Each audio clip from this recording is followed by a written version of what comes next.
And hello, everybody, and welcome back to the episode number 2 of the Torque and Thrust Talk Show. Is it out of this world, or are we just out of our mind? We are so happy to welcome back. Welcome, Snowy. Let's see, we got Russ. What's up, Riley? How's it going? Welcome, everybody. I don't know why the chat is in the middle of my face.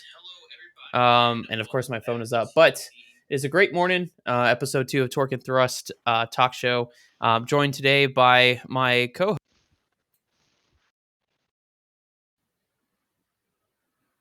Good morning, everybody. on. There we go. Good morning, everybody. How's it going? Going well. How about yourselves? Doing good. Tommy was unfortunately due to a family emergency last week, wasn't able to join us. So I'm going to give him the floor so he can introduce himself to you all. Good morning, everyone. I'm Tommy D. For those of you who have not seen me with Bill and Justin, I am a retired New York City EMT. For 32 years, I was a first responder. I recently went to work last November in a completely different industry as a safety manager. Not a manager, just a safety guy with medical training. I'm a hardcore simmer. I enjoy the gaming and just spending time with my girlfriend and hanging out with my friends Bill and Justin and everyone in our community. How's everybody? How's everybody doing this morning? I think I'm doing okay. I'm tired though. It's been an early morning. Yeah. So Yeah. yeah. So Justin, I heard that you went to the Air and Space Museum for the first time this week. Yeah, so we hit both of them actually. There's one on the National Mall, and then there's one over by Dulles Airport. So we hit them both. Had to hit them both. And I thoroughly enjoyed. It's the Udvar Hazy Center over Okay. by Dulles Airport, and that was by far my favorite of the two. Just a few highlights. They have Space Shuttle Discovery in there with its own wing. You can, walk up and be feet from the nose of the space shuttle. It was just absolutely breathtaking. And then they actually have the actual B-29 Enola Gay that dropped the first atomic bomb on Hiroshima. Wow. So that was like a goosebump moment. And just to explain for those of you that haven't been to the National Air and Space Museum, when Justin says that it's the Enola Gay, it is the Enola Gay, like the actual airplane that physically dropped the bomb, right? Yeah. Yeah, and that's exactly it. It was incredible and breathtaking. Yeah, it's just amazing. We were talking about this a little bit in the pre-show while we were setting up. I remember the first thing I saw when I walked in, they had to the left when I walked in. This was the Smithsonian one. They had like I want to say it was like the Apollo 1 capsule with the tragedy where you could actually see the scratch marks of the astronauts trying to get out. Yeah. And then I looked up and there was the Bell X-1, right, which is the airplane that Chuck Yeager broke the sound barrier in. Yeah. And I'm like, oh, that's a cool replica. I was probably like maybe like 8. And my parents are like, no, that's the actual Bell X-1. And I was like, wait, what? That's the actual. So there's a off factor when going to those places. I think Yeah. Justin found out. It was incredible. Yeah. Justin, how's not Justin, Tommy, how's your week been going? My week hasn't been too terrible. A little busy at work. Was able to get some stuff done. I got a couple of flights in. Got in a little bit of gaming with you this week. Yep. But not too terrible otherwise. Tried to get in some gaming with Justin and possibly a lunch, but he kind of sort of just drove right by on the interstate. He said, "See ya, I'm out." That's good. Yeah, my week, I've had 9 days off. And in those 9 days, I've come back. I had my first stream since updating the studio, premiered the studio, had our first podcast, had a family event I had to go to. So yeah, it's been kind of a productive week, I would say. So Yeah. with that being said, though, less about us and probably more what people are here for. Let's talk about some industry news. So we're going to start off with Tommy, because Tommy, last week, I did an absolutely terrible job talking about gaming stuff because I just don't have the know-how that you do. So why don't you show them how it's done, Tommy, and give us a rundown on gaming news this week? So for gaming news this week, I actually have 3 updates that will apply to Microsoft Flight Simulator. as we all know, that's my forte. First, it's 3 aircraft. The first would be the Fenix A320. They released version 2 of this aircraft roughly a couple months ago. One of the things that they concentrated on was the frame rates. When I first got this aircraft almost a year ago from this new developer, the frame rates were horrible. It almost made the plane unusable unless I made adjustments. But they fixed that, and it's running much, much smoother. They put the new engine noises in for the CFMs. Um, they fixed a lot of crash to desktop issues, and they actually got a much better working RNAV and LNAV system in it. So with that, Fenix is definitely becoming the A320 200 series to be using in the sim. They do have another one planned that's going to become go a little bit further into the actual noises and hearing the button clicks and things of that, but they did not release a date on that just yet. The next aircraft would be the long anticipated Bluebird 757. I personally have been watching the development of this project for, I want to say, about 14 months. When it does release, you're going to have the 200 and 300 variant along with the carrier, brake carrier. The flight deck itself is modeled after the 200 variant, and they took basically about 1,400 pictures just inside the flight deck itself. A Jeez. couple of the things are working. Yeah. Hello? I'm sorry. Yeah. I thought I heard when you guys. Tommy went to Verizon mode there for a second. Hey, can you hear me now? Yeah, right. But unfortunately for this wonderful looking aircraft, we're not going to see it until sometime early 2024. Bluebird, it's going to be payware aircraft, but Bluebird is looking to release this aircraft as bug free as humanly possible. It's going to have an EFB. It's going to have basically all the modern avionics that uh, possibly the real 757 has. I don't know what Boeing agrees with some of these developers. I did reach out to them with some specific questions and have not heard back. But this is long anticipated, and this is probably going to be one of the newer, best payware aircraft out there. And we're looking at about $70 for all of it. And now that's actually not too bad though, right? Considering like because right now, I could be wrong, but the current like high end study level aircraft that's out there on the market is the PMDG, right? Would you Yes. agree? Yes, it So absolutely is. and that's what about $70, right? So it's pretty on par in terms of cost for a study level aircraft. Yes. Okay. Now, will these aircraft be made available at some point down the line for us console peasants? Yes. The 7.5 is absolutely going to be released. You won't have it available for the initial release. They're thinking a couple months down the line, it will be Yeah. released for Xbox. And it's Okay. going to come with the livery package and everything that the PC player is going to get, console player is going to get. You're going to see no difference Okay. Awesome. That's except for the obvious delay. yeah, Yeah. yeah, between the two. And that's pretty normal though, right? Usually they launch it for PC and then they release it to Microsoft. Is that a pretty standard Yes, timeline? because they actually have two different development divisions as far as bug fixes for it.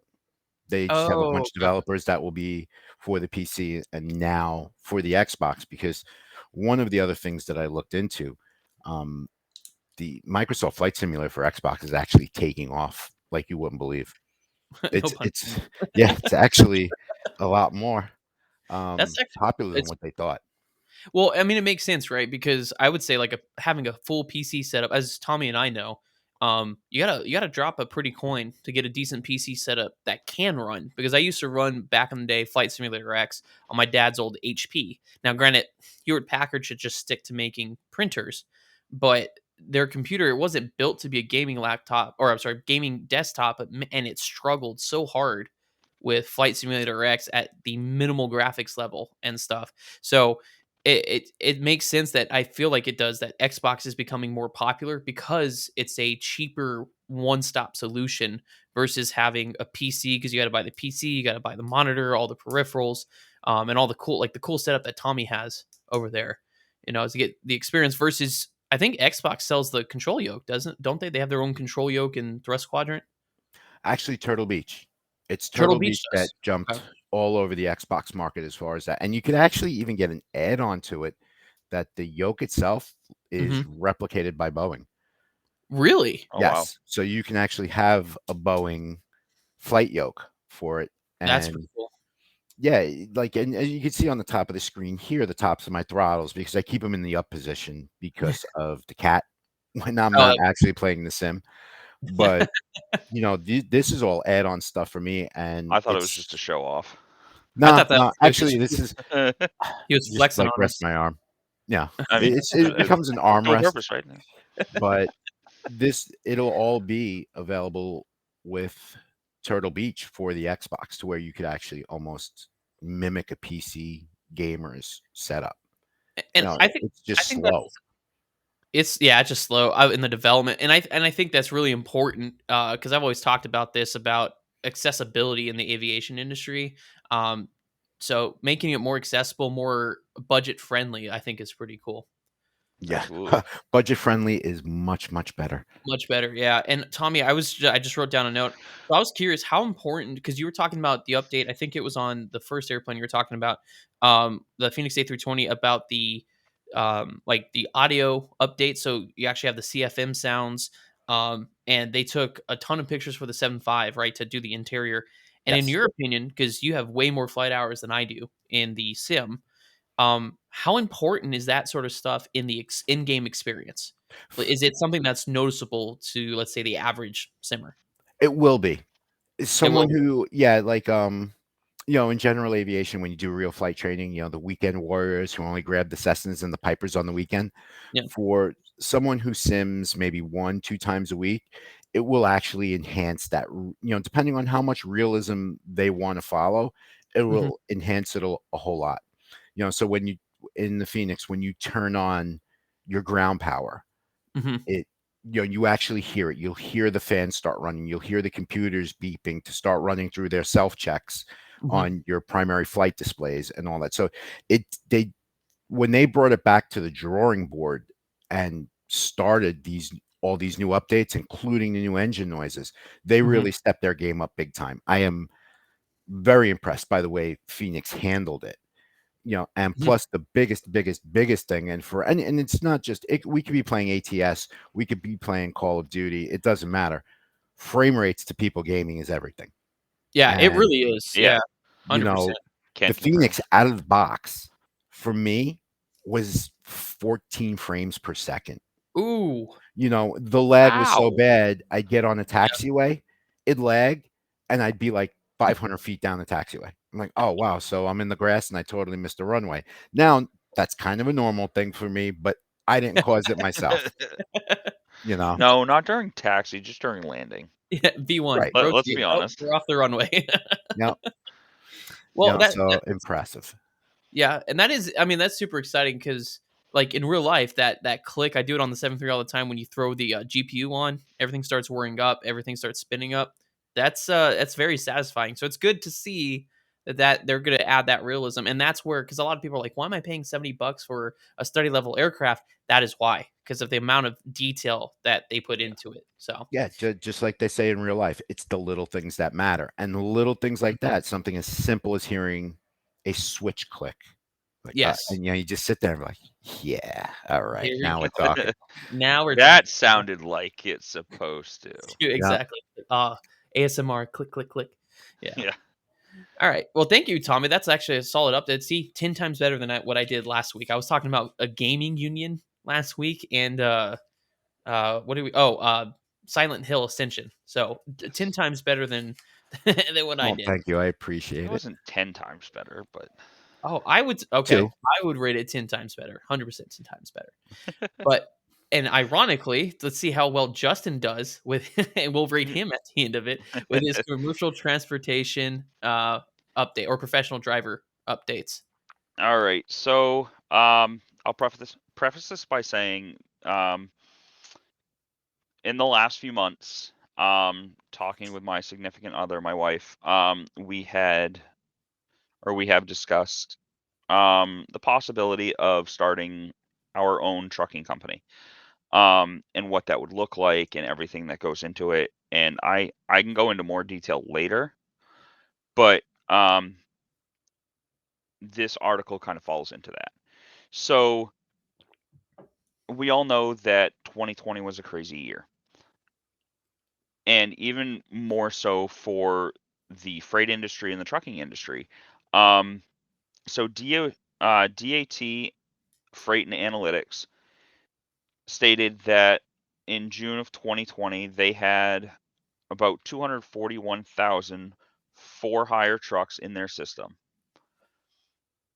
In July of 2023, that number had jumped to 475,000, which is a 96% increase. Whoa. Now, these are 100% independent owner operators.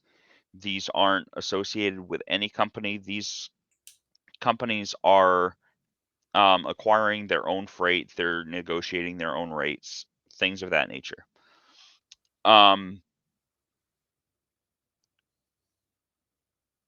So what led to this boom in 2020 was we saw fuel prices drop to the ground.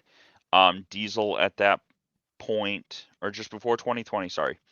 I'm all tongue tied here. It's okay. It's okay. Um, Just breathe through it. Just breathe through it, Justin. It's okay. There okay, I'm gonna go back to freight rates. Sorry. you go. Yeah, no, you're good. So freight rates prior to the 2020, basically economy meltdown, were around $1.85 a mile. Once the boom happened, mid 2020, early 2021, some of those rates dropped or jumped to over $3 a mile. In some cases, $4 or $5 a mile. So you're talking a load that was paying maybe $2,000 prior to COVID is now paying, $4,500 to $6,000. Wow.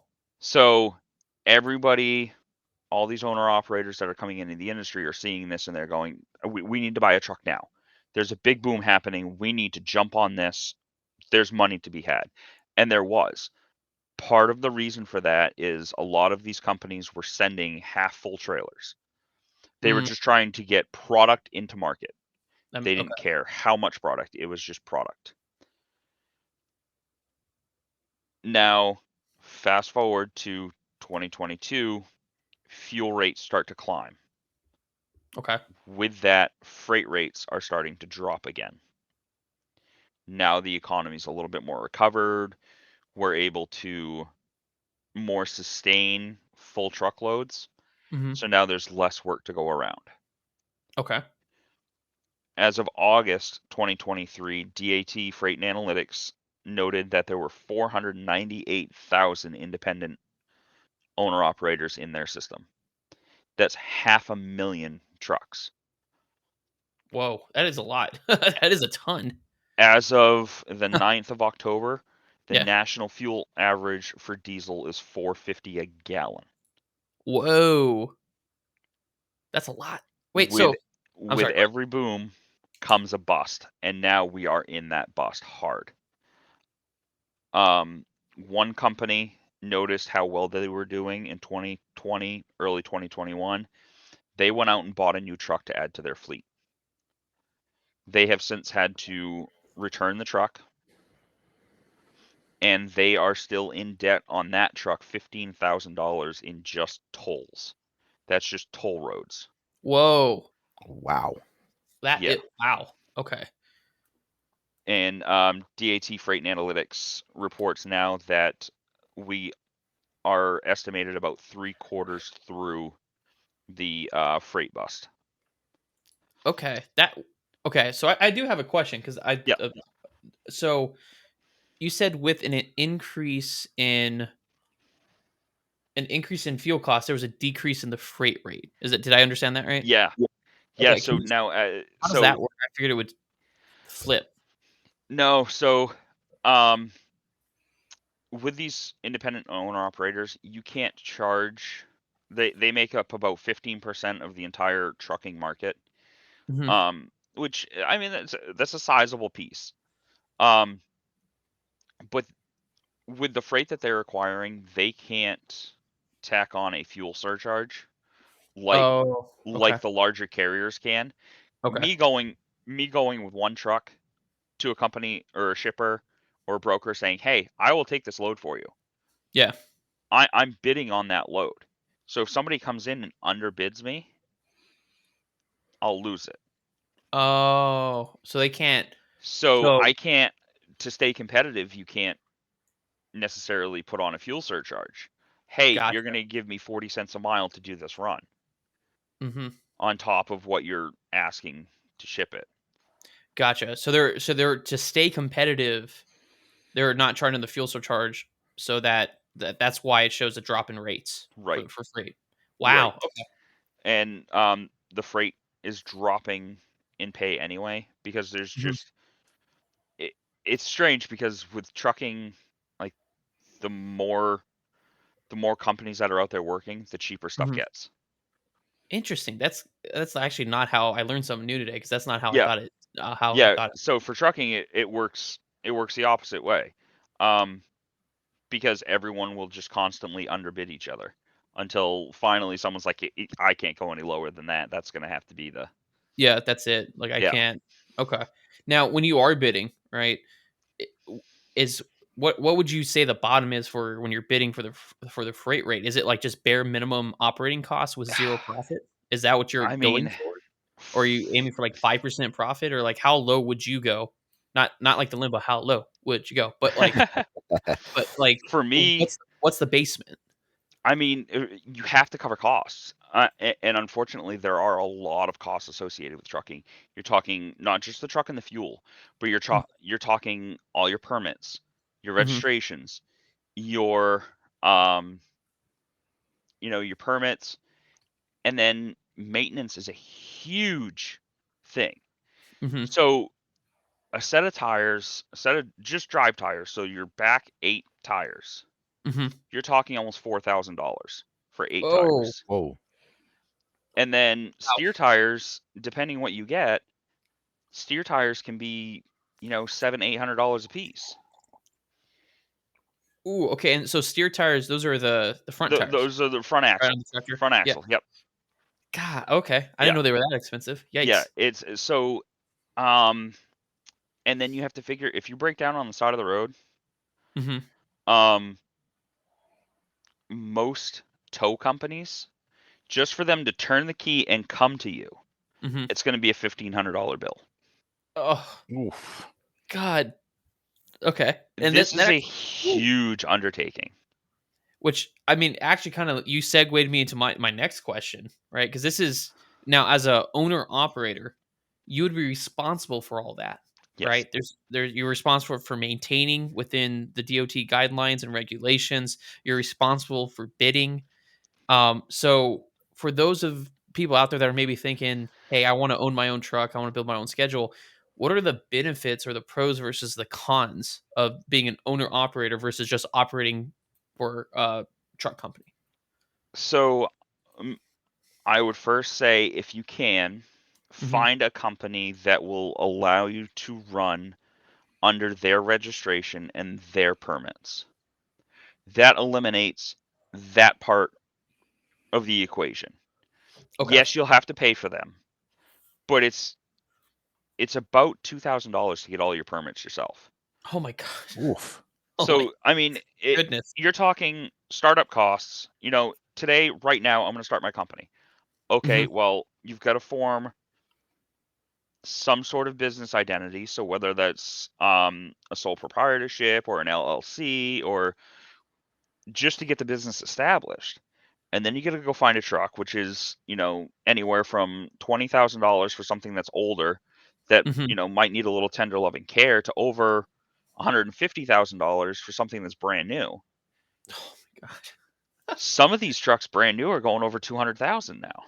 Oh my god. And That's then you're talking about your insurance, so there's another, five yeah, to $10,000 a year yep, just for bobtail insurance. But if you yep, add in your own and like to just get your company off the ground, you're talking easily $100,000. yeah. Just Oh man. and to have a little bit of a maintenance cushion and everything. So It's a Do it's a your pretty research big, is all I can yeah. say. And let me ask you, because for the people that are listening, they're like, "Oh man, that's really bad. Maybe I won't start up my own owner operator." What are the benefits? What's the payoff? What's the reason for people to become owner operators? What's the benefit of it? Yep. So it comes down to the independence. Okay. Um, you get to determine, where you're going. If you work for a company that says, "Hey, we run New York City," and there's no two ands, ifs, or buts about it, as an owner operator, you can pick and choose where you go and what you do. That's a Okay. lot of it. It gives you a lot more independence. Oh, okay. So, and let me ask you, is it lucrative? It can be. Um, And okay. So there, it again, it it depends on how you set yourself up. There are some companies that, if you sign on with them using their numbers and such, um, you can make upwards of $250,000 a year. ooh, okay.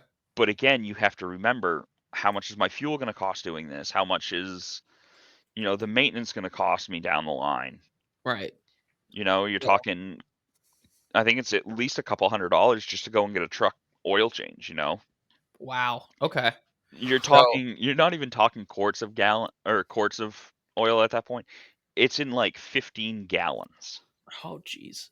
So it's kind of, in that sense, being an owner operator is kind of like being a pilot. There's a very heavy upfront cost Yeah, to it, but with the potential, minus the independence of schedule, because I don't have that. yeah, But but a very high potential for high income, a high yield. yeah.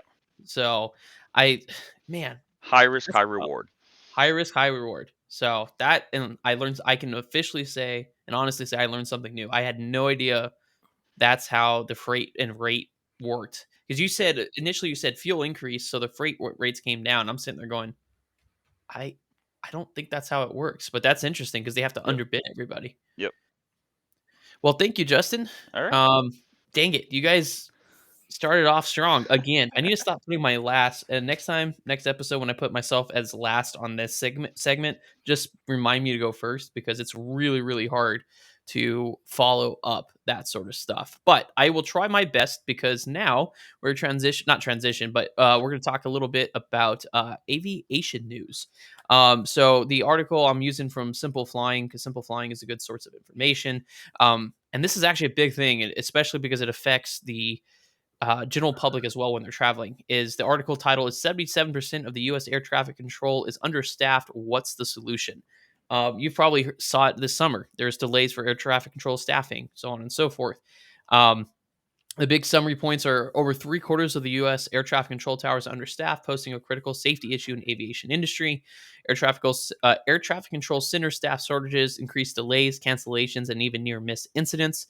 And several changes could address the shortage, such as alternate early career paths and adjusted compensation for degree holding applicants. The article says that it's estimated that 77% of the U.S. air traffic control towers are understaffed. Now, they don't provide numbers.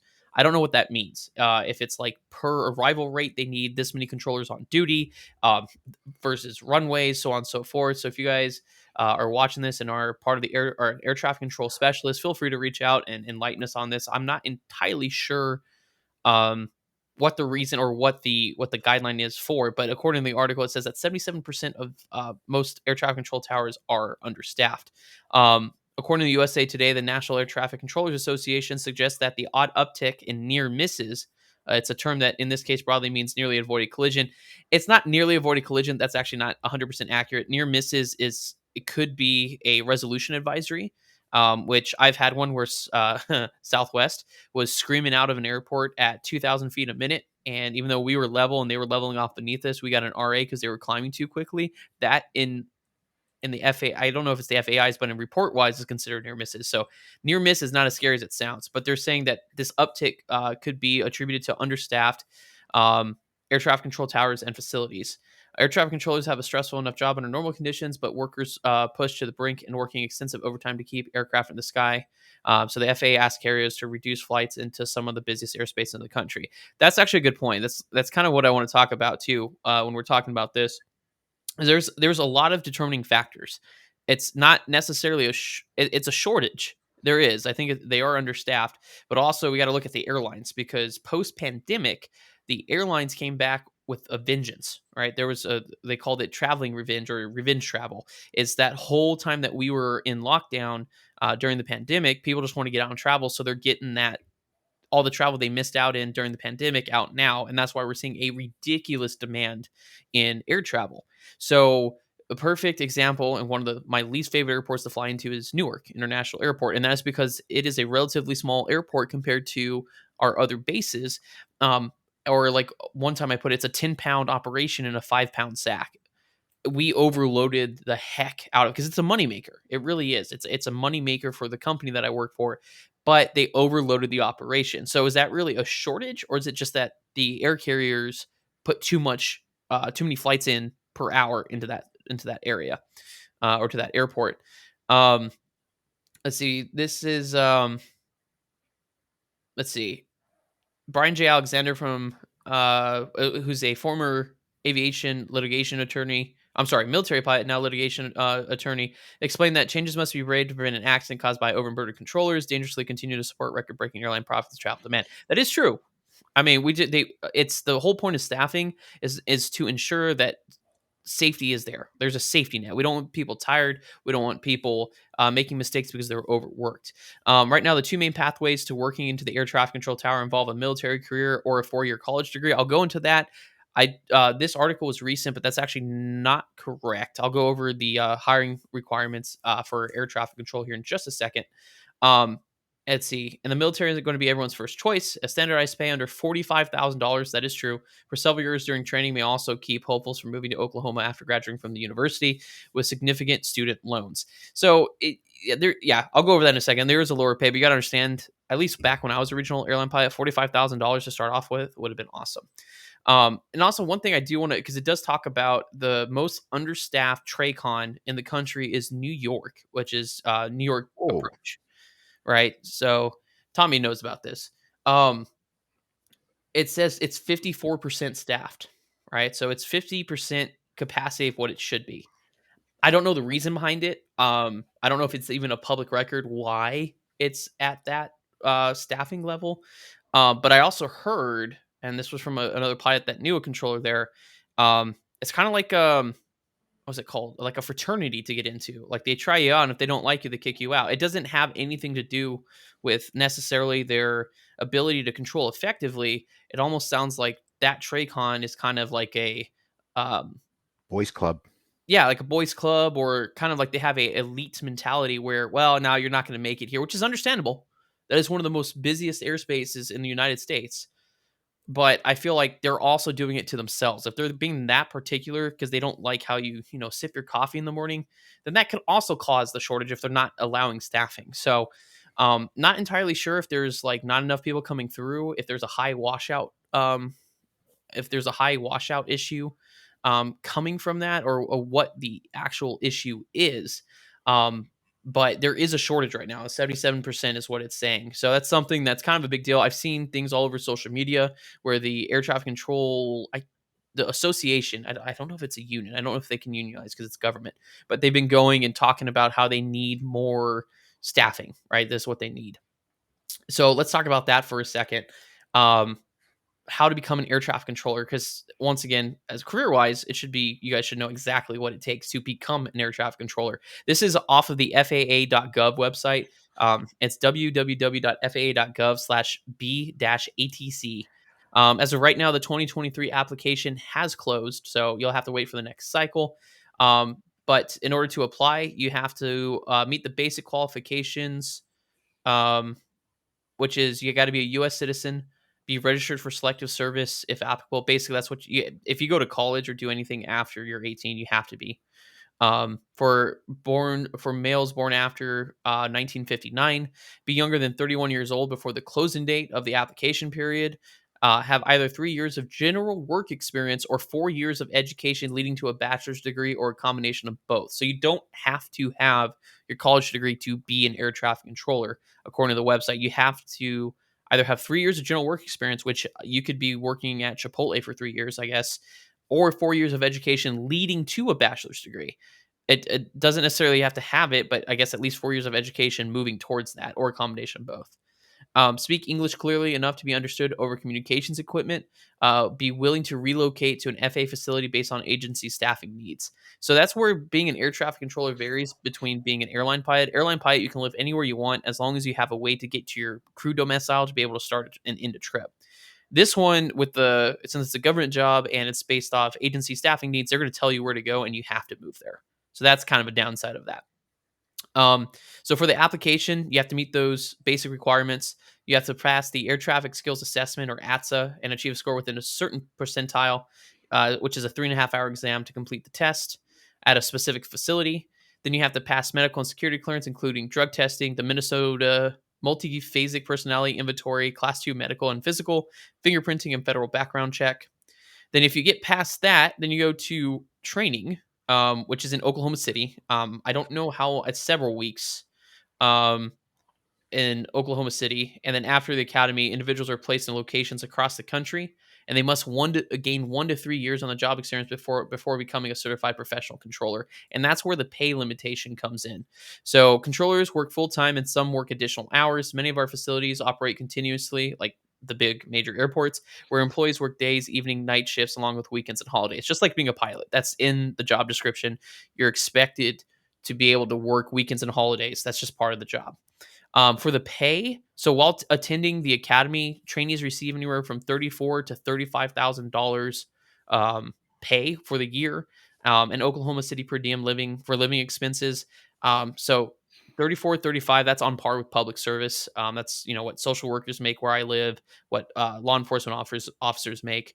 After FA Academy training, the assignment to a facility developmental ATCs receive an minimum annual wage of $43,000 plus locality pay for the facility assigned to them. So while you're gaining that 1 to 3 years of experience, it's a minimum of 43,000. I don't know what the maximum is. It sounds like locality pay. There's probably a cost of living adjustment associated with it, but that's on average probably that's more than what a regional airline pilot would make out the gate back before the new contracts. Um, and then the salaries for entry level aircraft traffic controllers increase as they complete each training phase, and the annual salary for more advanced controllers varies with the location of facility and complexity of the airspace and other factors. Um, let's see. And then let's talk about the benefits, because obviously that's what are the bennies. As a federal employee, air traffic controllers receive benefits packages that rivals, if not surpasses, those offered in the private sector. I mean, yeah, government pension, government healthcare, with a variety of insurance, retirement leave, and flexible spending options for employees and their families. So it's, I'm not saying it's not hard, but there is a lot of hoops that you have to jump through in order to um, become a air traffic controller. Um, and so I think that in itself would be a challenge and maybe a reason why they're so short staffed right now. What do you think, Tommy? I would have to agree with that. I mean, I don't I don't make hundreds of thousands of dollars a year, Yeah. but I do make enough money to where I'm comfortable. Me personally, I live very modestly. Hmm. You know, I you know, eh, what's really disturbing me about all this is the New York airspace. Yep. I grew up there, as everyone knows. I literally grew up outside Kennedy Airport, and when you talk about New York airspace, everyone's like, "Oh, LaGuardia and Kennedy," and Bill, you know better than the rest of us that how busy that airspace is. It is very, very busy. But a lot of people don't remember the third airport that's there, MacArthur Islip Airport on Long Island, Yep. and they throw a nice little bunch of planes into the mix, and I do know that a lot of general aviation and dual prop, because I have an uncle who has aircraft out there. Oh wow. But Okay. yeah, 53%. And the first words that hit me is boys club, and me being from Queens and being in a union in the city. Some of the other bigger unions, like the electrical industry and stuff like that, Hmm. the only way getting into those is if your uncle, your father, Yep. someone that you had blood related to was in that union. That's how you got in. Yep. It almost seems the same thing there, but like 53%, I'm like, all right, maybe I will fly out of Lehigh. Lehigh. you know? Yeah, and it's amazing. Like Tommy was saying, is there's so much air traffic going in and out, not just major airports. You got three of the country's most busy airports in that airspace. And when I say you can literally throw a rock and probably hit all three of them at once, you can. They're so close together. Because I've operated out of JFK, Newark, and LaGuardia at my previous company and my current company, and it is busy. And to find out that only 50% staffed, that's a little concerning. But the thing is, That's yeah, but that's why we're experiencing delays, right? If you're ever, sitting there and they're like, well, there's a ground stop Newark, right? Where there's weather just on the western sector, and you look up, our backseat pilots pull up the weather radar app and go, oh, well, we could have totally come in on the north side. But here's the problem: you have to have somebody working that sector, and it's not just laterally. You have to have someone. Like if it just like over a certain area, you most likely will have to have at least two controllers working upper airspace and lower airspace if center is not online. You know what I mean? yeah. The complexity of staffing and assignment and letter of authorization goes beyond me because it just depends on each facility. But that's the reason why we're seeing so many air traffic control related delays.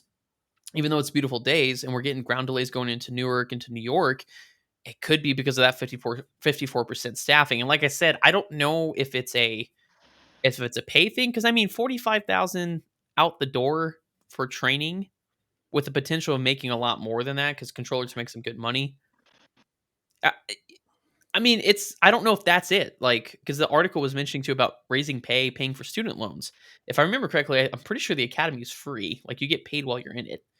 Um, so do you guys think like raising the pay is going to fix staffing? Is pay the only thing that's going to bring people in? My question to counter that would be is what is the retention too? Like what are they Mhm. doing long term to keep these people? Because like we're seeing it in my industry where they're trying to get as many people in as they can. These Hmm. big companies, they're offering five, six, $10,000 sign-on bonuses. But then on the back half, like, what are you doing to keep these drivers? That's true. Because we're working. New drivers to the industry are going to be working 65, 70 hours a week, but they're going to be doing it all on the road. So what can we do between the ATC industry, the trucking industry, all these industries? What do the people actually want to keep them there? Yeah, and then and I feel like being a federal government entity, right? Because the FAA, they're part of the agency, right? They're a Yeah, government agency. Um, what can they do? Because I feel like it's a government job, so there's only so much they can offer because it's government regulated. So they do have some airports that are privatized, like the airport I did training at in Melbourne, Florida. It's a private air traffic control tower. So being private, you could offer more incentives, better pay packages, benefits, and stuff like that. But that still doesn't. They still have to go through some sort of certification, whether it's military or through the FAA Oklahoma thing right. or Oklahoma Academy. So I honestly don't think that pay is just going to solve everything, right? It's just like in the airlines, if you say, "Hey, we're going to pay you more money, but poor quality of life," there's probably some people that'd be like, "I'll do it for the money," but most of the time, they're not Yeah, gonna. That's not gonna solve any staffing issues, right? Right. And then I would look at it this too. Well, I'm going to take this job for the money. You're not making that money when you first walk in the door. No, you're not. You know, You're you really got to not. get tenured to make your money. And along the conversation with Justin with the retention, like me being possibly a little bit closer to the both of you guys, retirement age, that's a big thing for me now. Maybe not so much when I was in my early 20s, when I was a new EMT, saving the world one at a time. But as I had gotten older, and what really made me think of it was when my daughter was born. Like, Mhm. how am I going to take care of my children when I'm no longer walking in the earth? And Right. that's when I really started thinking about my pension and, who's going to get what at Yeah. the time that I decide to depart. Yeah. And, you know, what's, I know there have been companies in all of our industries that have done this, Yeah. including the federal agencies, because I have a friend who works within the federal government. But one of the things that he wants to see personally, and he's my age, maybe a little bit younger, is a higher yield from the employer into the pension. Oh, Now, also trending is the traditional pension is going away. it is. Now Yeah. everything's Yeah. becoming 401 or Yep. 403 based. Yep. So even at that, even a higher yield, go from 4 to maybe 5.5%. Mhm. We won't even get started about the medical benefits because Yeah. we'll have a 5-hour podcast of this because I'm Yeah. just disgusted by that. You know, and I agree. you know, Yeah. 100%. Well, moving up. that'll be another discussion topic for a later episode. Yeah, we should probably be offline for that one. I may choose violence. Uh, but yeah, so it's just interesting that that shortage is causing, and like I said, it's an important thing to discuss because you as a traveling passenger may sit there going, why are we experiencing air traffic control delays when there's like no weather? And that's what it is. It's staffing. They just can't staff, whether it is caused by the actual facility not taking in people because of they just don't like how they sip their coffee, and it also might be the airlines just overpowering the system with filling the because there's limitations and stuff, but overall the company can just be like, I want to put X amount of flights into this airport. There's certain airports with limitations, but it's a little bit harder for air traffic control to keep up with the system with the airlines because the airlines have, I think, I'm not entirely sure, but I'm pretty sure that they don't have as many regulatory um when they're doing their when they're scheduling stuff. So I think it's both a combination of the airlines and the demand in travel is insane right now. We just saw the downturn for this season, but this last summer was wild. I mean, full flights, just a full schedule. But then we're now flying into airports that were staffed maybe for the pandemic or pre-pandemic levels and don't have as much hiring going on and are playing catch up with the demand that is the airline industry. So maybe it's a self-correcting problem that people are going through the system. And maybe, the airlines need to start pulling back their schedule a little bit, which sucks for us pilots because we want to fly. That's how we make money. But, it's to kind of balance it out because otherwise we're going to see a lot of air traffic control delays in the future. Well, aren't you about to see an uptick with traveling now? Because we're in just about mid-October. The holidays are around the corner. So, fun fact, and this is the weirdest thing, it threw me for a loop in the industry. From our peak is from mid March to about mid September. Our annual downturn is mid September to the first part of March. Usually, Hmm. spring break is what kicks off the summer season, for in my opinion. And it's an ebb and flow. For 7 years that I've been doing this, it's there's always a downturn around this time of year, which you would assume because of the holidays that people would be traveling more, but actually that's just not for whatever reason. It just that's not what happens in the industry, which is Okay. kind of wild. It's kind of backwards, but Okay. it's just like around the holidays you'll see an uptick, but overall traveling goes down in the Yeah. winter Not a and early major, spring. Yeah, not a so major swing of it. correct. So Gotcha. Interesting. it's kind of interesting that way. Learned a lot this morning. Yeah, that was a really good that was a really good news segment. I'm really happy with that. That's about 50 minutes of talking about news. All right, so we'll move into the next one here, which is called Jargon in a Jiffy. For those of you that um, aren't familiar with this, it's basically our industries have a lot of different terms in it, and I know sometimes it can probably seem a little intimidating, especially being around those terms. So what we're trying to do is make it kind of a fun little game where we say the words and then use it in a sentence or in a scenario, and then the other two hosts are going to try to figure out what it means. So that way we can educate you on the jargon that we use in our specific careers. And I do notice on TikTok Live we're starting to get some comments and stuff. We do see them.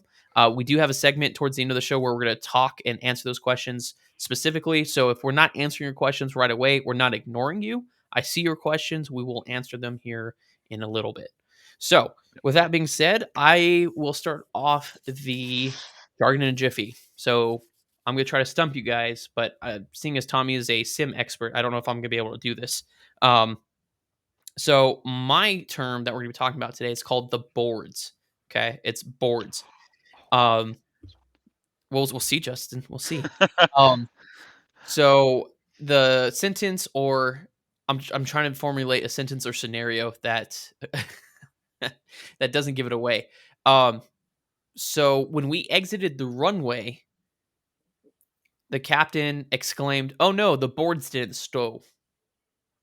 No, that's not a good one. I had the boards out for the entire arrival because the dang airplane would not come down. Do you guys know what I'm talking about?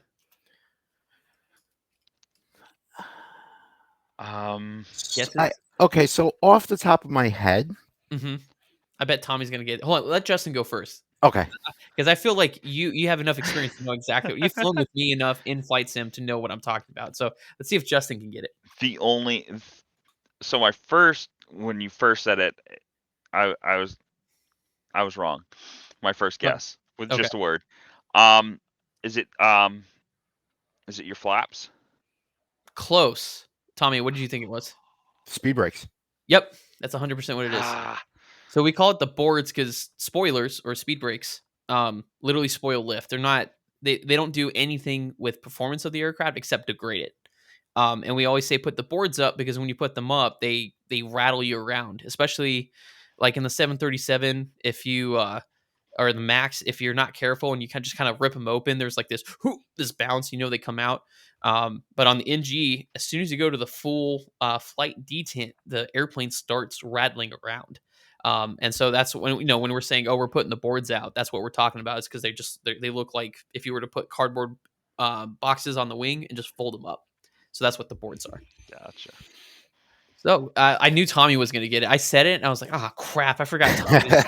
Damn it. Tommy flies. It's not fair. Oh, which means I need to come up with more not tricky, but the goal of this is to stump each other so we learn something, basically. All right, Tommy, what's yours? So my jargon in a jiffy is SWIP. Now, this is something that Justin might uh, jump on because where I currently work and what Justin currently does is in a way related, even though I'm with a different employer. But in the sentence, be like, we need to start building SWIP on the dock. SWIP on the dock. Um, we need to start building SWIP on the dock. Is it like is that like setting is it like a staging of products to be able to throw on trucks? Is it like a pallet or am I close? Actually, you're dead on. Yeah, that's Yes. what I was Am I gonna say. really? Oh, Yep. is that what you were gonna Yep. say? That is Just dead on. Yeah, that's Huh? exactly what I was gonna say. okay. The only reason I got that is because the sentence that Tommy used, and I've heard of Justin talking about when he was doing the yard jockeying, and I've heard Tommy talk about it. Not swipping, he didn't say swip, but talking about the staging on on the docks. Yeah. So every once in a while, I'll listen to you guys. Every Yeah, once in a while. our warehouse does that too. So, for those that don't know, I run for a grocery store up here, and what we'll do is our loaders and pickers and stuff will actually build the pallets, and they'll set them all as- all ready to go in front of the door that they're going to be loaded onto. So that way the loader can just pick them up two at a time and just rifle them in and onto the trailer in half hour. And now, is that a term that you use too? No, Swipping? no, I hadn't heard that term before. Okay. So When hey, he we used learned. it in a sentence, that's when I was like, oh, okay. Yeah, I heard docs, and I was like, okay, it must be efficiency, especially because Tommy was telling us in the pre-show while we were setting up that his warehouse had a gridlock last night. Yeah. So I was like, "Swip, that's an appropriate word." So, all right, Justin, All right. what So what do you got? my term not going to sound like it belongs anywhere in my industry, but Okay, you see it every day okay, on the side of the highway. They are everywhere as you're driving down the highway. broken down pickup Sometimes trucks. you'll see a vehicle pulled over on the side of the road because they lost them. Okay, so are you starting with the word? Because I can see the word on the document. We talked about this in So, the yep, pre-show. yep. So the word is gator skin. We did it backwards again. So Well, a little a background in little the backwards, pre-show but you still when don't know we what were. it is. So, Well, yeah, it's true. I told Justin, I told everybody to make sure we do the words first and then we sorry. guess the definitions because we can literally see in the document that I have on my screen, we can literally see the word. Um, but just I'll let Tommy go because I think I know what it is. Do you know what he's talking about, Tommy?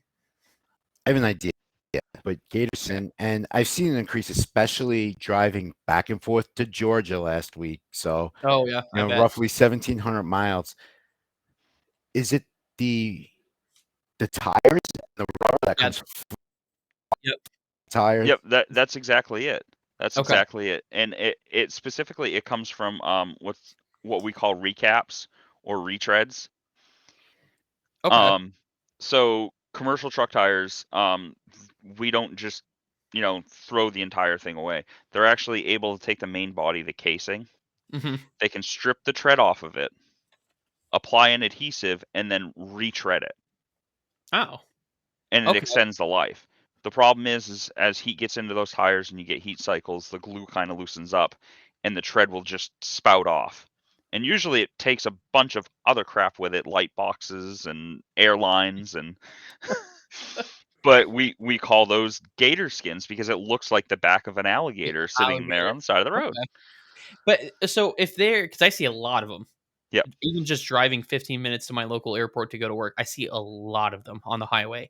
So what's the benefit of retreading them or recapping them if they're just gonna like shred? They're, Is it just cheaper? they Is it is they're like $200 or $300 cheaper per tire than what we call a virgin. of course you guys would. Of course, of course. I mean, that's what it is. It's a virgin tire. Tire. It's a Okay, brand new tire from the manufacturer gotcha. I mean, that makes sense versus because a you said the like on a trailer, the real tires you said were up to 4 grand, right? yeah. Yeah. Okay, that Yeah. makes sense. That makes sense. Yep. So if you can Oh save a yeah. couple $100 per tire, especially you see it a lot on like your bigger fleets where, you're putting tires on, 50, 75, 100 trucks at a time. Yeah, That cost savings is going to be exponential. I gotcha. Okay. Well, learned something new. So I that was learned great. two new things. All right. So next up, we're going to talk about Comment Corner. Comment Corner is just for us as social media and content creators. We not every interaction with viewers is necessarily a positive one. There, we do have some interesting ones. Now we were talking in the pre-show, when I was briefing about how we were supposed to do jargon in a jiffy. Uh, we were talking about maybe transitioning this to next week to career corner, so that way we can have a little bit more stories about our careers because we're all professionals. Like I said, I'm a professional airline pilot. Justin is a professional driver. Tommy was an EMT in New York and is now a safety specialist. So we'll probably be transitioning to that next week to you guys give you a better idea of our careers. But for Comic Corner today, we are going to be talking about any social media interactions that we've had recently or in the past that are kind of iconic. Last week, I talked about Scooter, which was one of my biggest haters during some of Scooter. my first TikTok lives, and really taught me and showed myself how I was going to deal with haters. But Tommy, why don't you talk about one of your social media interactions? So I was doing a live on TikTok, and one of the young viewers that I had was asking a couple of questions. It was the normal. It was about my setup, what's my computer rig, and all that. And we were talking. So about an hour later, I get tagged on a video, and it was about an hour after my live ended. Uh, he was this particular um, person was doing a comparison of different simmers on TikTok, and he started with me. But the best was at the end, and he actually DM'd me and apologized for this. He says, his community gets no hate. There's no hate in his community. He's just some old guy who wants to go and sit with you. I probably laughed for about 45 minutes about that. And this kid was like apologizing emphatically on my DM. Like he blew my DM. Finally I was like, dude, it's all right. It's fine. It's fine. I thought it was great. Now, unfortunately, the video disappeared. I had saved it to my favorites, but that was one of my most memorable. And That's Scooter. funny. That's great. Yeah, and Scooter. Tommy was on my live moderating while Scooter happened. So Tommy was there for the original. Um, but I mean, and for people that don't know, yeah, Tommy may be older than us, but man, he can hang with the young kids. Like he's a good, like you would not believe how good he is at Modern Warfare. Like you would have to see Yeah. on one of his streams. Like he kicks my can every day. And it's funny because when people do tease me about OH, now you guys not included because we're friends, and what happens when friends get together?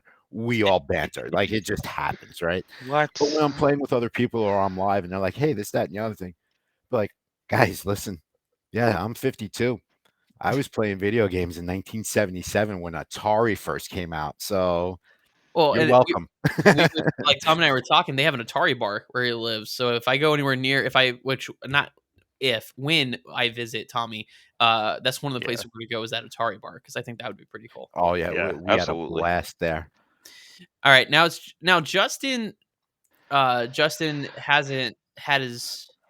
What am I trying to say? Justin has had a social media presence, but just recently returned, right, Yeah, to making or reestablishing yourself. So he doesn't necessarily have interesting interactions yet. I'm sure he will here in the future. But if you want to talk about that, yeah. So, like a lot of content creators, I kind of came into the industry, the height of COVID 2020, and it wasn't due to um like a lack of things to do because we were like busier than I've ever seen. Our dispatchers were calling guys that were on vacation saying, "Hey, can you come and work? You can go anywhere." Um, but that being said, I I was streaming pretty consistently 2 days a week until it was about mid 2021.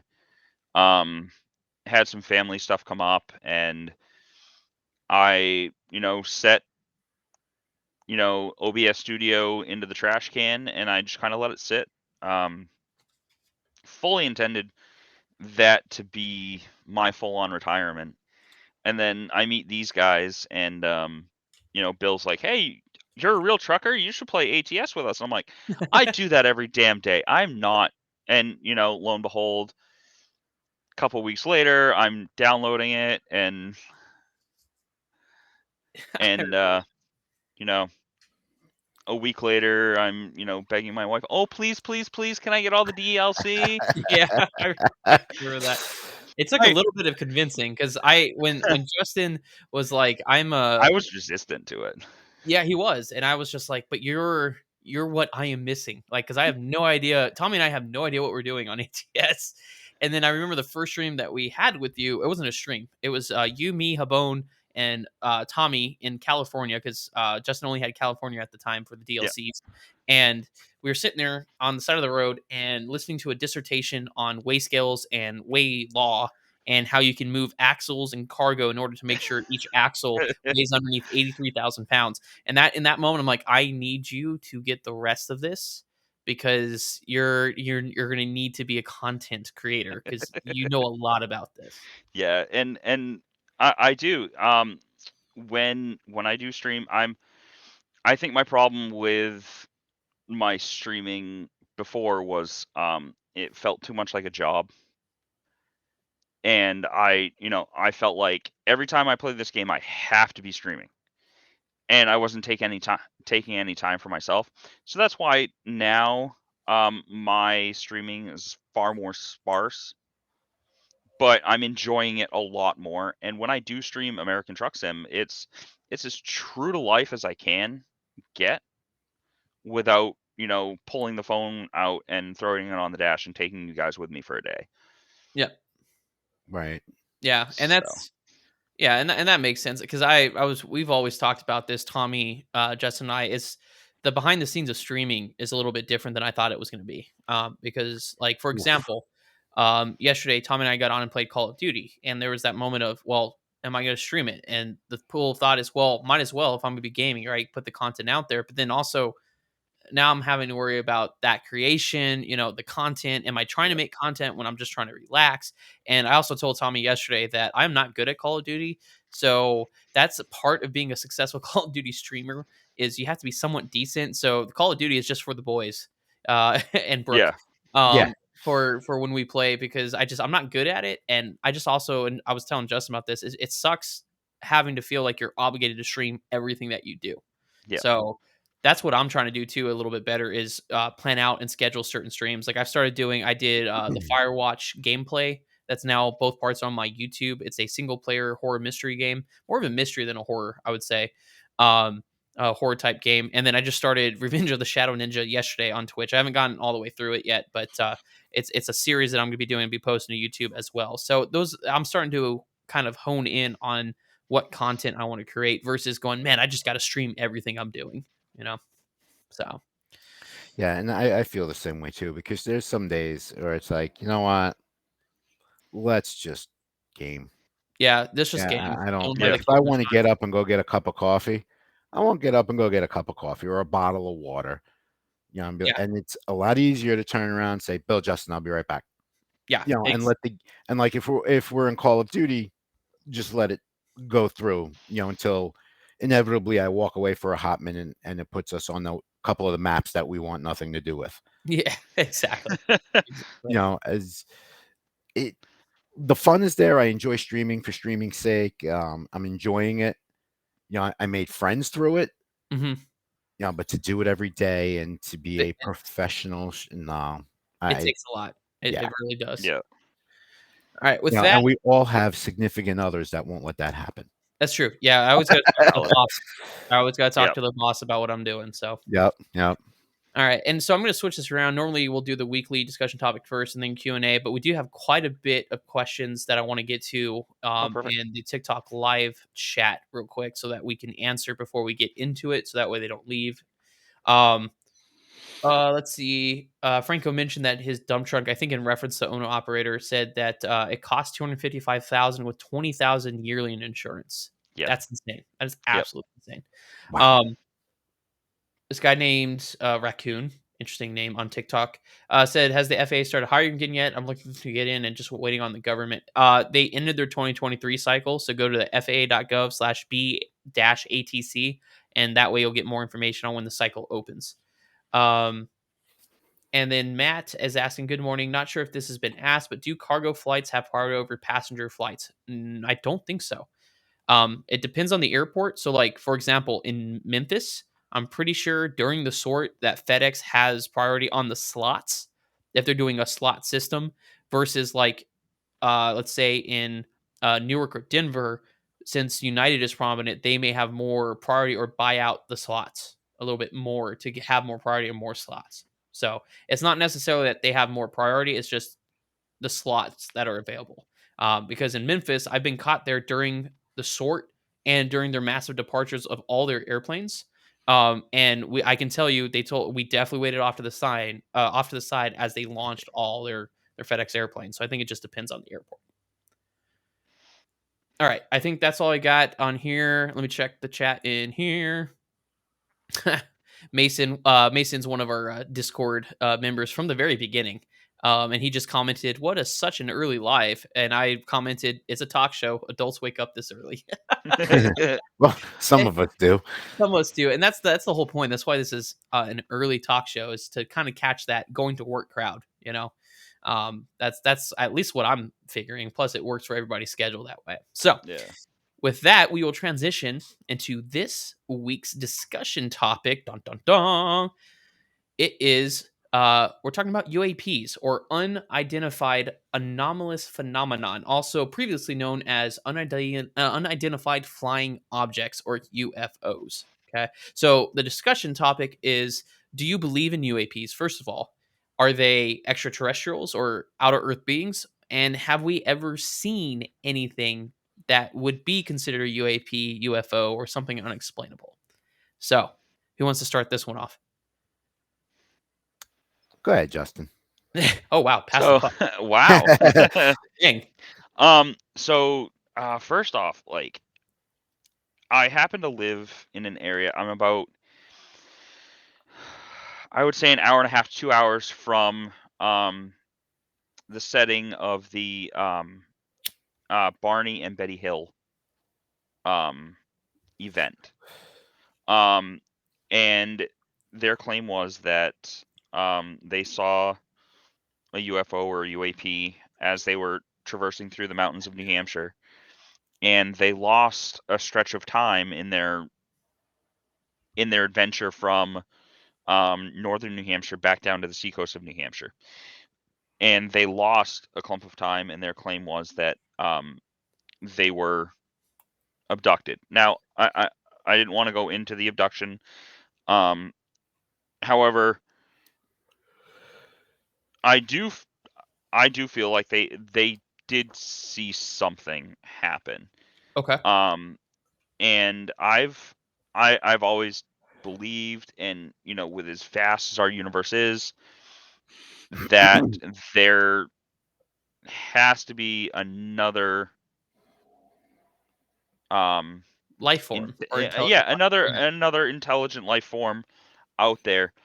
And to say that they have not, you know, reached our solar system or whatnot, who am I to say? But I also believe that there are things that, you know, I mean, we've seen the evidence. Yeah. There Mhm. there's footage from, reputable fighter pilots. Yep. U.S. Navy and Air Force fighter pilots have seen these with their two eyes. It's been recorded coming from their aircraft. So, Mhm. I mean, I I think it's legit. Like, Yeah, I mean, I completely agree with you because it's I always I've said this for a while. To think that humans are the only intelligent race in the entire universe is extremely arrogant of us. And if it's true, I could be wrong. If it's true, we're screwed as a universe. I'm just saying. yeah, Um, but Neil deGrasse Tyson said this on another podcast that I was watching. And it's a really good way of putting it because a lot of people that are don't believe in it, and it's not really a belief. I'm more of a scientific fact type of yeah, deal. But for those of you that are more statistically driven, a lot of people will argue, well, why haven't we had contact with them yet? Right? If there is an advanced race out there that is smarter than us, how have we not had contact with them?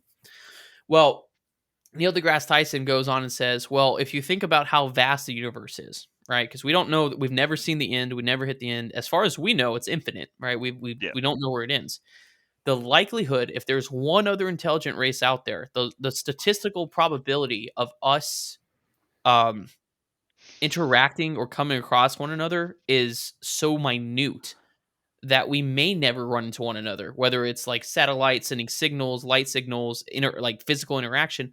We don't know, yeah, right? We really don't know, and that we won't. The likelihood of us actually running into another intelligent life form is very small because of the vastness of space, which is I thought was a really good way of putting it, statistically speaking. yeah, So just because we haven't run into them doesn't mean that they don't exist. And it's very important, I think, for people to realize to keep their mind open, right? To not keep this tunnel vision of where we're the only intelligent race out there, because there's other stuff out there that we don't yeah. know. We can't claim to know everything because we don't know everything.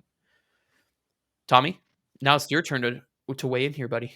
Well, you know, I do believe something is out there, and I agree with you. It is kind of arrogant of the human race to believe that we're the only ones out here. Um, I also enjoyed Professor Grassi's content, because an astrophysicist who has a very good way of explaining things, like, Yeah. someone trying to teach me something on a Yeah. computer. Talk to me like I'm two, and I don't get offended. I personally never heard any stories, but like Justin said, it's documented. And I remember as a kid, there was actually a TV show called Project Blue Book from the files of the United States Air Force.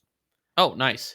And they delved into, UFOs and all all of that. And there is proof locked somewhere in a very highly secured, guarded vault with all these findings. Because I remember the show premiered for like a year, Yeah, and then someone shut it down real quick. you're done. You're Yeah, done. we're done with this now. Shh, You're shh. you're getting too close to the real truth. Yeah, and Now, does it We're gonna need you to stop. I I I believe there is something else in our universe, might not necessarily be Roswell, New Mexico's yeah. depiction of what it is, Yeah, or the conspiracy theorists, because I've watched programs about that, and there Mhm. there are people that make a living literally sitting outside the Tonopah test site Yeah. gates, like, just on the legal side, where you take 2 feet forward, and some gentlemen with some very heavy equipment, Well, they're come and gonna say they're gonna hello. want to talk to you for a Some few some hours. some You know, dark some dark SUVs. Yep. yes, and but personally, I've never heard anything of it. I did think I saw something once, and it Mhm. was a shooting star. So, you Well, know, and and this is where I kind of because for the longest time, obviously I'm a skeptic because I want to see proof, right? That's like my big thing Right. is I want to see proof. And for the longest time, I was like, you know what? I'll be an airline pilot and I'll eventually see something, right? It took 6 years for me to see something. Um, and I've seen it consistently, and I know other pilots are probably out there. And there was like one article on it, probably a couple months back. But every night, I do a lot of red eyes. For those of you that don't know, it's just because I commute. Red eyes are my thing. So usually at the end of a trip, I will be flying from like midnight to 5 a.m. from the West Coast to Chicago, and that's how I finish up my trips.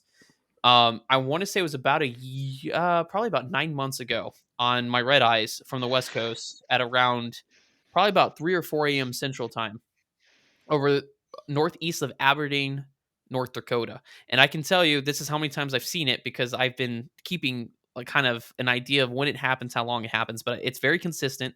3 a.m. to 4 a.m. for about an hour. There are it starts off with one light that gets really bright and really dim, and it's like 30 degrees above the horizon, so it's way the heck up there.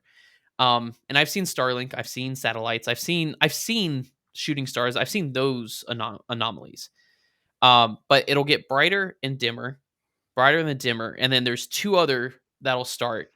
And what blows my mind is the very first time I saw them, they formed. It was three lights that got really bright, and then formed what looked like a stationary triangle. Right, so I'm just thinking, okay, we're reflecting off space junk or something. And then they started moving like in opposite directions, in weird directions to keep forming a triangle, but in different like velocities and transitions across the sky. And I was like, what the heck am I looking at? Right. And then I told the captain because we were in the process of taking a lab break on the red eye, and I sat down, or he sat down, and I told him, "Hey, just do me a favor, keep an eye out the window over there, about your, let's see, it would have been his like 10 o'clock." And I came back and he was like, "I don't know what that is," and I was like, "I don't know what that is either." And what really threw me for a loop was watching those objects, because if it's a satellite, it would fly across the sky in one continuous motion. Right. um, if it's turning, you would see reflections off of it, right? That makes sense. But eventually you'll see it, and I've seen it before, even Starlink, just a line and then eventually disappear over the horizon. I was watching these lights move rapidly from one side of the sky to the other. Probably, I mean, it was within the captain's window, so but very far away. So I couldn't tell you the distance, but move from one side of the sky to the other, stop in place, right? And it's not like it faded out in between. It was the same light, stop in place, and then reverse direction and velocity in the opposite direction or in a different direction, and then do it again and again and again. And it would do it for about 45 minutes. And then around 5 a.m. in the morning, it would, or yeah, about 4:30 in the morning, it would just stop. So obviously, I was like, well, maybe there's something else going on, right? Like Star Wars, right? Because there's a possibility that it is man made. It's something that we're not meant to know about, right?